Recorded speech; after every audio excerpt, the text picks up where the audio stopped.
Sarah Bernard. Welcome back to STL TV Live. I'm here with Gwen Moore, who is the Curator of Urban Landscape at the Missouri History Museum.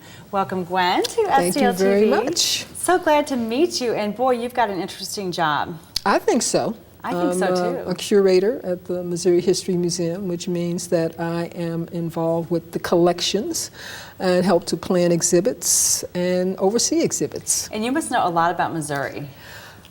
Know a lot about St. Louis. That's really great. We focus on St. Louis and the Yeah. St. Louis region. We call the Missouri History Museum, but we're really more focused on the region than the state of Missouri. Okay, that's interesting. Actually, I didn't know that, but it makes sense because every time I go in there, I learn a lot about our city. Absolutely. So it makes sense that that's your focus. So right now, you've got a new exhibit, 1968. Yes, it is a traveling exhibit from the Minnesota History Center, and it focuses on the year 1968. The 1960s decade was one of the most turbulent, tumultuous decades in the 20th century. Big turning point in Absolutely, our country. and 1968 was a pivotal year. A lot of things happened in 1968. So what is so significant about that year in the course of that decade? Well, in 1968, we see really more grassroots activism, I think, than any other period in American history. We see the evolution of the civil rights movement to the Black Power movement, the anti-war movement, of course, fueled by the Vietnam War,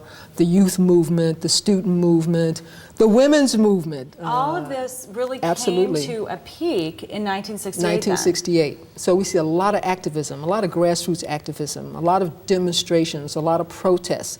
But I always see the flip side of that protest. A lot of that people, really making demands on government and society for inclusion shows a lot of people's idealism. That people felt that they could change society, not only that they could change society, that they would change society. Yeah, so people felt empowered. Absolutely, and it was that's the perfect word. Building throughout the 1960s and then came to a peak, would you say, in 1968? 1968 definitely was. We even see the very beginnings of the gay liberation movement, for example. I know Stonewall happened in 1969, but those seeds were planted during those 60s. So I'm curious what happened after 1968 then? Did things continue to build, or was the foundation set then for many other things? Well, Robert Putnam, he wrote a really influential book called Bowling Alone, and he said that the 1960s was the most portentous decade, that everything was built on that. A lot of the movements that came after that was really built on what happened in the 60s. We took a lot of what we learned from the 60s and we applied it in the 70s and the 80s. So the 1960s set the stage for what came afterwards.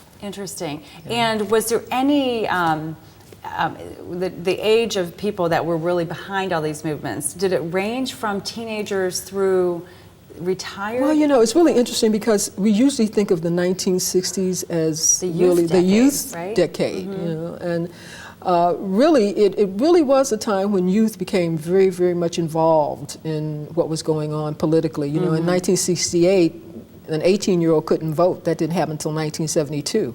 Interesting. Yeah, but young people were really leading a lot of movements. Young people were really involved in the civil rights movement. They were the shock troops. And do you think that lowering the voting age in 1972 came out of this uprising during the 60s? The fact that young people were making demands and showing that they were responsible and were protesting and wanted to be included. I mean, that's what a lot of these protests were about. It was about inclusion. We want our voices heard. We want to be a part of this society. So, yeah.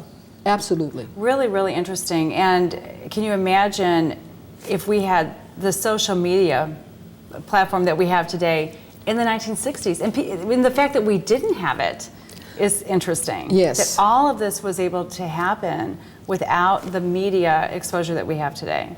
Yeah, in fact, I was talking to a coworker and I was saying, we don't see the kind of protest today, because we do have those wars going on. It's a different kind of protest. Yeah, it's a different type of protest. Absolutely. But perhaps a little bit larger in another sense.